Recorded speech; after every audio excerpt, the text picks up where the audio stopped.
you look at the word NHI, it was used more than 50 plus times. So today, if you look at most of the topics which we spoke, the good thing is we had a lot of good people talked about different things. You're going to see them repeated again and again, which is good because it means that if different kinds of people are looking at the problem and saying the same things, that means that there is something really everybody has to address. So with that, I'm Kamal. I'm the co-founder and CTO of Andromeda Security. And before this, I was running the Cloud Center of Excellence at PayPal. With that, let me start. I thought since it's a first session, I thought I'll start with a little bit of why NHI is such a big thing and has created such a hype, right? So this is, I think the axiom, the point of covered it. Humans is a problem which has been dealt a lot before, and it's been centralized.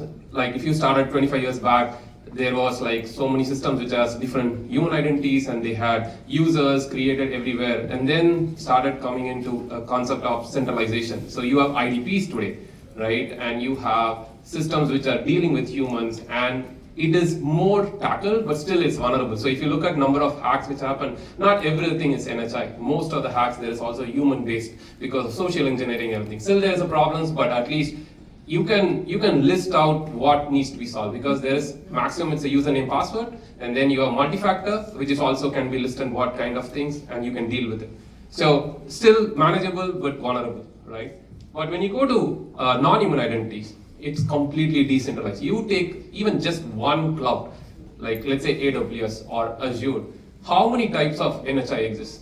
It's even hard for people who are working day in, day out to count it and keep track of it, because each service comes up with its own mechanisms, like its own API keys, no service accounts, you name it, right? It exists so much, and there is no centralization, no standardization. There's no one way of authentication also, right? It's completely defragmented and decentralized, and there's nothing has been done because things are evolving so fast. And you take one cloud, it's like that. If you put cloud plus all your SaaS applications plus your own application at home in your companies, it explodes. And that's why it's very complicated to handle NHIs, right? So second thing is, most of you talked about it, right? We are in a world where everybody wants to be independent and move fast. And especially with the DevOps model, we give access to developers, and developers goes and do their job to get the business done. Right or wrong is a different thing, but they are given access to create things in their own. When they create, when you're talking about security, which is normally controlled, let's say a human enters a company, you have a very clear defined process through your IGA, where a person is created, is managed, and everybody knows what that person has access to. But NHI doesn't have any of those centralized process or pipeline, right? So that's where it is very difficult to track. Now, there is one important thing is, I think somebody in the panel mentioned it, there's a very clear tie-up. Who creates this NHIs? Even if I come and ask, in your company, which person has created the most NHIs? Or who has created the keys and left it for years? If you don't know, if a person created the key and they left the company, do you know whether they have access to the keys yet or not? It's very hard. So it's very important to tie that, saying that the life cycle of the humans in the company and the NHI is also tied in a way. And there is lot of aspects which is there, but I'll cover them in one by one. So I think, as I said, it's very defragmented. There's a lot of things happening in the NHI, but we tried to bring that together in a generalized concept. So if you take a non-human identity, what is that if you want to do? If you want to look at it in a way that what to focus, right? What to prioritize. We divided this into a more simplified diagram. So you take any target system. It could be a cloud, it could be a SaaS, it could be. And in that you have resources, right? You have systems with, let's say in AWS you have S3 or a cloud, compute, whatever it is. And you need an application. So end of the day, why you create an NHI? You have an application, and the application has to do a job. And which means that it has to keep running 24/7 and doing something, which means it needs access to those resources. Those accesses what we define as entitlements, which is nothing but permissions or roles, whatever this particular system calls. And then you give it to that a name, like humans, like my name is Kamal, you give an NHI called ABC, those entitlements, and let them access those resources. This is pretty much a generalized concept. It doesn't matter whether it's GitHub, AWS, GCP, you have the same thing.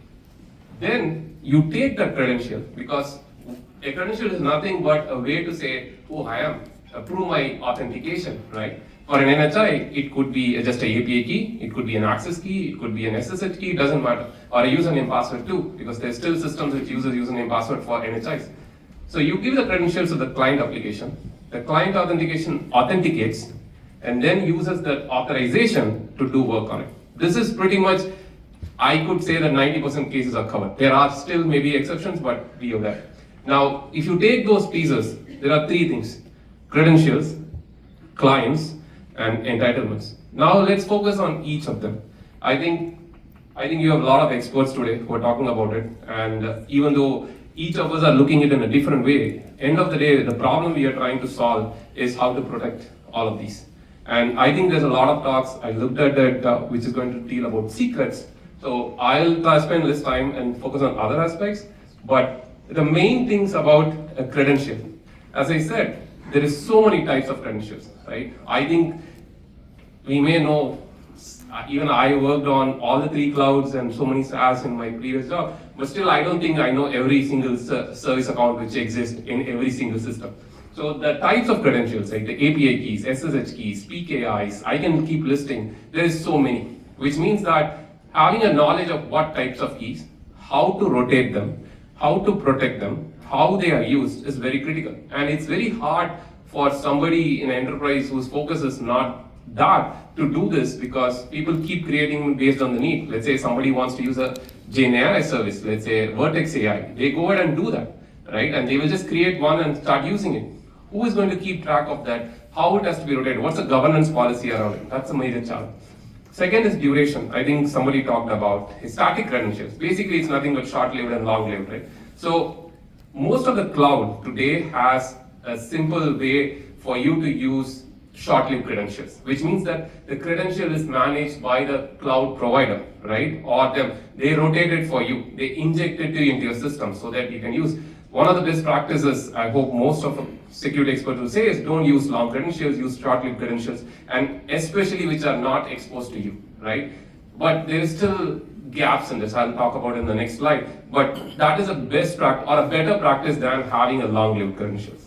And then we have rotation. So I think there's a lot of emphasis on rotation, but I just wanted to give a practical experience of managing thousands of applications in PayPal.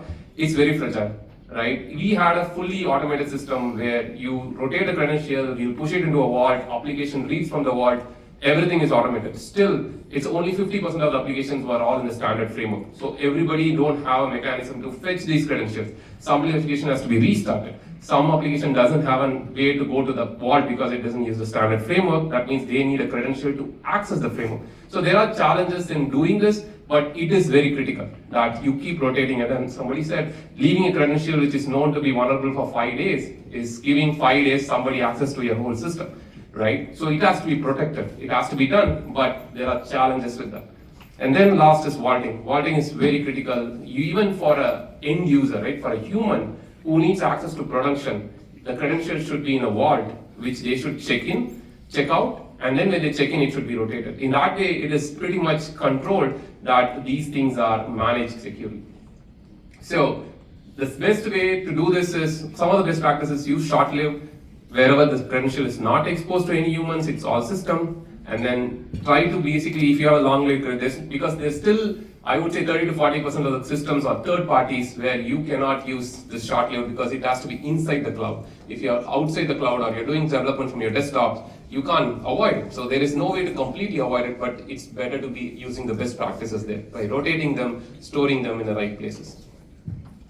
So with that, and this third last point I'll say that we don't have full control on most of these things, because once you give a credential to a third party, they are using it. If you rotate it, it breaks. So there is also a business impact to it. So just to be aware of that when you're doing it. Then comes the client, right? This is very important because a lot of times what happens is you created a credentials, and that credential, you created a cloud is used creating it for doing. But where is this? It is getting access from. I'll give a simple example. Let's say in AWS you have an EC2 instance, and most of you know that there is something called as an instance profile, which is basically injecting into the VM. If you ask most of the people, it is secure because nobody gets access to the credential, it is inside everything. But we had seen attacks where if there's an attacker in your system somehow, right, able to get in, you can access the metadata server, which is endpoint, and get the credential and use it. AWS put a lot of fixes so that it cannot be used from outside, but still there is the credential there also. So being aware that yes, even though the credential is not exposed, if the system where the credential is used is exposed, still there could be an attack. Being aware of it, saying that what all avenues of things can be attack vectors are there is very important. So that's why there could be internal clients, there could be external clients, and you have to more emphasize on external, because this is my opinion, is security is like an onion peel, right? The harder you make the center of the thing to reach, that's what it is. You can protect it as much of it, but you have to keep protecting it so that the depth is there. If you leave only one layer, you peel it out, you are in the center, that's a problem. But if you put 10 layers, it's harder for somebody to get there, right? So, because still you need some systems to do that, because they need to access it. So, and also the other important thing is, there is credential based and there is trust based. Now there is a concept of workload identity management, right? If you look at how SAML, OIDC and things evolve, now even for workloads you can do that. You can trust systems to trust each other. For example, from AWS to another AWS, you can just establish a trust. But still there is a system which is accessing it. That means, let's say, as a third party, somebody is trusting our company and giving access. That means that I would be able to do things without any credentials, but there is a mutual understanding that these systems exchange between them to say that, okay, I'm going to talk to you and do. So even though there may not be a credential, there's still a threat vector. If my company gets attacked or somebody is in yours, the third party gets attacked, there's a possibility of doing it. So that is also something to consider when doing it. The only way you can figure out something is happening using a behavioral analysis, and also by protecting the, restricting the IP addresses from which your access is happening. So those are the best practices when you're giving access to third party. Make sure that that comes from only specifically known IP addresses and also from the trusted parties. The most important thing in this whole thing is entitlements, which means that you have to protect what this can be done. That is access. I think it was well put saying that in the panel that, hey, it's not just managing security of secrets and things, it's about the holistic lifecycle management of that NHI. It's not, it doesn't apply to NHI, it's for HI, access control, using JIT for humans, for non-humans, making sure that the credentials, entitlements, and everything is correctly set so that it can be done. So each NHI, make sure they have least privilege. That means that I've seen CI systems given admin because people think that they don't know what it will do, so let me give admin. The problem is once somebody gets compromised, that NHI, you can use the full credential. So if you've given exactly what it needs, even if it gets compromised, right? Let's say as somebody said about read only, they can read, but they cannot make any change, right? So being very clear about what that entity should know is very important. Again, there's another practice to reduce NHIs. People use the same NHIs in multiple applications. The behavioral analysis is very hard. If you don't know which application is doing what, you cannot reduce the privilege. So having a clear definition of 1:1 mapping between application and NHI is very critical. And then make sure that as much as possible, NHI don't have any admin level credentials, right? So that it cannot do any damage. So this is where you have full control as a client to manage, and it's your last level of defense, even if your credentials are compromised. So with that, I'll just talk about the key takeaways, right? Focus on what you can control. Everything is important. All the three aspects are important. But the most important is the entitlements, because that's where you have to spend time to think about it. Because people, it's not easy, because there's 17,000 permissions in AWS, right? Like 10,000 in GCP. It's not easy to know which ones are critical, but that's where there are systems to help you out, right? And make sure that entitlements are clearly adjusted to what it needs. Use short-lived credentials. Try to avoid as much as possible if it's our internal system or enterprise system. Wherever you cannot avoid, there is going to be definitely cases on a practical basis. You need to make sure it's protected, it's analyzed, the behavior is checked, and it's restricted as much as possible. Put it behind as much onion peel as possible.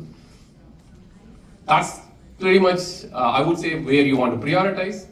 With that, we basically, in Andromeda Security, is an identity platform, which is for both humans and non-humans, where we provide entire access management for humans through JIT, and analysis and least privilege, and similarly for NHI, what is the right way to address them from a credentials as well as from a entitlement perspective?